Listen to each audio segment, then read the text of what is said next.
수요가 지금 많아요. 아무리 뭐 하락장의 모습이 조금씩 조짐이 있다 이런 얘기가 뉴스에 나오지만 공급 자체가 적기 때문에 수요가 더 많습니다. 예, 그래서 상승할 것이다. 이런 의견이 분명히 있고 금리 인상이라든지 대출을 막 조이기 때문에 자금을 수급하기 어렵기 때문에 조정까지 올 것이다. 이런 의견들이 있습니다. 그걸 구체적으로 좀 한번 어떤 의견을 갖고 계신지 한번 설명해 주십시오. 첫 번째는 2010년도를 경험하면 정말 끔찍합니다. 2010년도 리먼 브라더스 사태, 미국의 모기지 회사가 파산하는 거, 리먼 브라더스라고 하는 것은 미국에서 3위의 투자업체인데 이게 파산을 했습니다. 네. 그래서 모기지 채권이 부실화되면서 그랬다. 당시에 주식이 한 30% 내렸고 부동산은 50%까지 내렸어요. 지금 우리나라가 지금 환율이 1,200원을 돌파하면서 이제 외환 위기 비슷한 2010년도의 방향으로 나가고 있는 겁니다. 지금 한미 통화 스와프가 연장이 안 되고 우리나라가 외환 위기에 가까이 간다 그러면 그가 2010년도가 재발하는 겁니다. 김영삼 대통령 말에 관리를 못해서 IMF 위기를 맞았고 네. 문재인 대통령 말입니다. 지금 내년 5월까지가 임기인데 만약에 한미 통화 스와프를 연장을 못해서 미국이 우리나라를 파산시켜버리겠다 그러면 과거와 같은 IMF의 위기, 2010년도에 있던 금융위기가 다시 오는 거죠. 저는 큰 이변이 없다 그러면 90%는 한미 통화 스와프를 연장해 줄 겁니다. 미국이. 한국이 파산하고 국가가 부도나게 되면 미국도 안 좋은 거니까 지금 뭐 미국과 중국이 다툼을 벌이는데 아마 3개월 연장해 줄 것이다.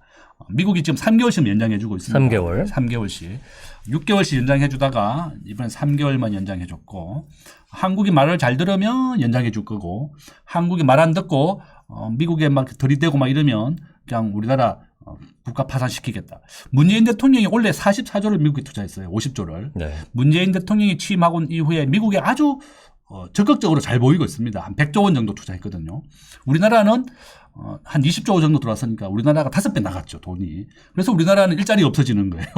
젊은 사람들이 왜 일자리가 없나 이러는데 외국인들이 우리나라의 공장으로 투자한 직접 투자와 나간 걸 비교해 보면 5배가 많습니다.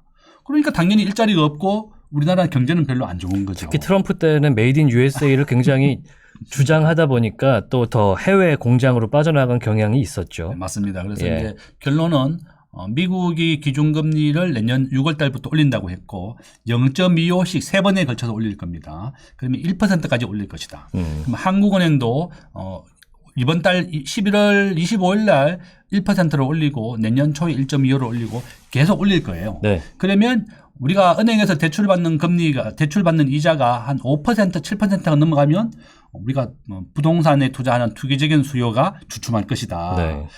내가 집이 하나밖에 없는 사람은 대출 금리가 오르든 내리든 상관없이 뭐 그렇게 걱정하지 마세요. 어차피 내가 살아야 되는데. 그렇죠. 뭐 이 집이 오르면 어떻고 내리면 어떠냐. 물론 내리면 뭐 기분은 안 좋겠지만 내려도 살아야지 어떡하겠습니까? 이사를 못 가니까. 그래서 다만 이제 내가 집이 없는 사람은 지금 사는 게 좋으냐, 내년에 사는 게 좋으냐, 집값이 내릴 때 사는 게 좋으냐, 그 문제인데 저는 집이 없으신 분들은 사십시오, 지금이라도. 지금이라도 살아. 그럼요. 대출금리 상관하지 말고 물가라고 하는 것은 계속 오르게 되어 있습니다. 우리나라의 집이라고 하는 것, 모든 물건, 특히 땅을 중심으로 한 부동산은 계속 상승 추세에 있다. 집이라고 하는 것은 언제 50% 내렸다가 다시 올라가겠지만 우리나라의 국제금융에 큰 위기가 없는 이상은 그렇게 크게 내리지 않을 것이다.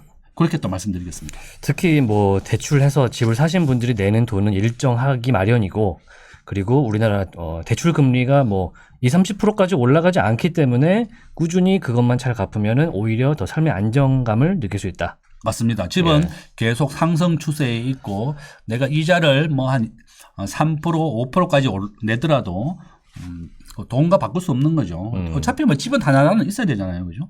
그래서 계속 뭐 평생 전세나 월세로 살 수는 없고 저도 집을 평생 없었죠. 당연히 뭐 결혼을 제가 36에 했는데 그 당시까지 집이 없었어요. 저도 임대 아파트 살았죠. 임대 아파트 내가 한 10년 살았어요. 임대 아파트에.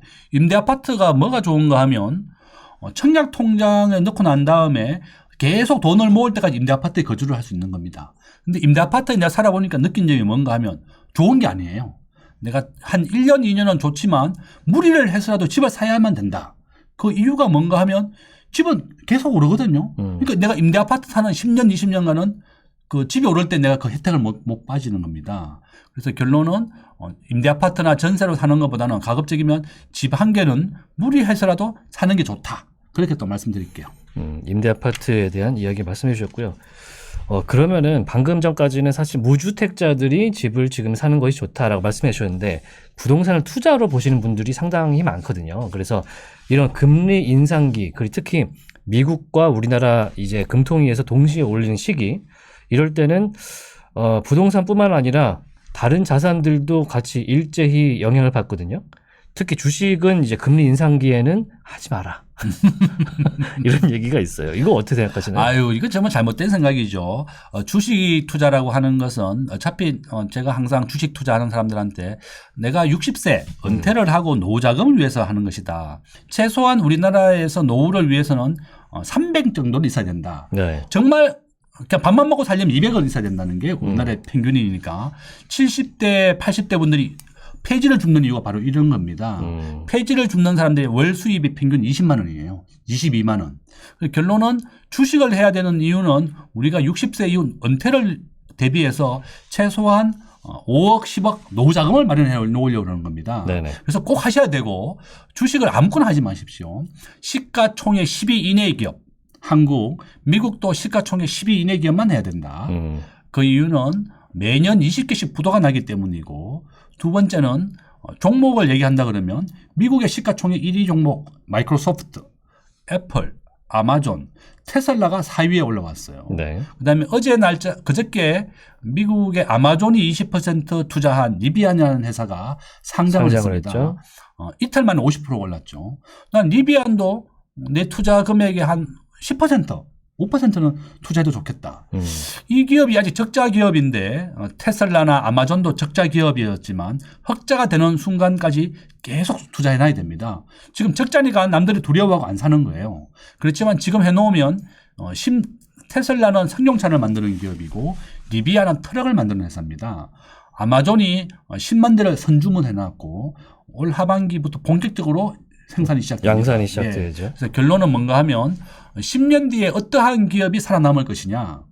우리나라의 네이버는 액면가가 100원이니까 4,100 오른 겁니다. 40만 원. 그러니까 네이버에 투자한 사람들은 정말 부자가 됐을 거예요. 액면가 대비 4,100고 공모가 대비 2,100입니다. 그러니까 네이버, 카카오, 삼성전자, 한국을 대표하는 기업, 시가총액 10위 이내 기업에 앞으로 10년 뒤에도 발전 가능성이 있는 기업. 그 다음에 두 번째, 미국에서도 마찬가지. 미국의, 내가 시가총액 순위 얘기했잖아요. 그죠? 뭐, 엔비디아, 이런 기업 말씀드린 것 같이 넷플릭스, 페이스북, 이런 기업들은 10년 뒤에도 살아남을 거예요. 그러면 10년 뒤에 살아남는 기업을 생각한다 그러면, 테슬라, 리비안, 삼성전자, 카카오, 이런 종목을 투자해야 되죠. 그러니까 주식 투자를 안 하고 내가 월급만 모아서 부동산만 투자하는 것은 굉장히 위험하다. 언제 단적인 예로 주식에 대한 수익률을 얘기하면 30년 기준으로 투자했을 때 애플이나 마이크로소프트는 2,000배 올랐습니다. 삼성전자 아까 내가 얘기했죠. 100배 올랐고 엄마 아파트 내가 2억이라고 그랬잖아요. 97년도 대치동에 할 때입니다. 직접 엄마 아파트 내가 살았어요. 그 당시에 2억이었는데 지금 26억. 그때 사셨어야 돼요. 그때는 뭐 또 돈이 없어가지고 딴 데 샀죠, 내가. 그래서 26억이니까 13배 올랐다. 결론적으로 주식에 투자하지 않으면 우리가 노후가 불안하다. 우리가 90까지 살 거거든요, 어차피. 물론 부동산 불패라고는 얘기하지만 주식에서 이제 좋은 기업을 찾아서 그 기업과 하나가 되는 것만큼 오르지는 않았다. 이렇게 말씀하시는 거죠? 맞습니다. 그러니까 이제 너무 이제 부동산에 우리가 이제 소위 몰빵 전부 투자하지 마시고 333이다. 주식에 한 50%, 그다음 부동산에 50%, 현금 한 10% 정도만 가지고 계시고 항상 네. 대비를 해서 뭐 항상 내가 보니까 뭐 현금이 다 없을 거예요. 한 몇백, 몇천 없습니다. 한 1,000만 원 정도밖에. 그래서 우리가 나는 이제 항상 그 대출이랑 마이너스 통장을 받잖아요. 집에 그러면 1년치 은행 이자는 미리 은행에 넣어놔요. 내가 은행 이자를 1년치를 딱 만약에 내가 1억을 대출 받았다. 그럼 은행 이자가 얼마냐?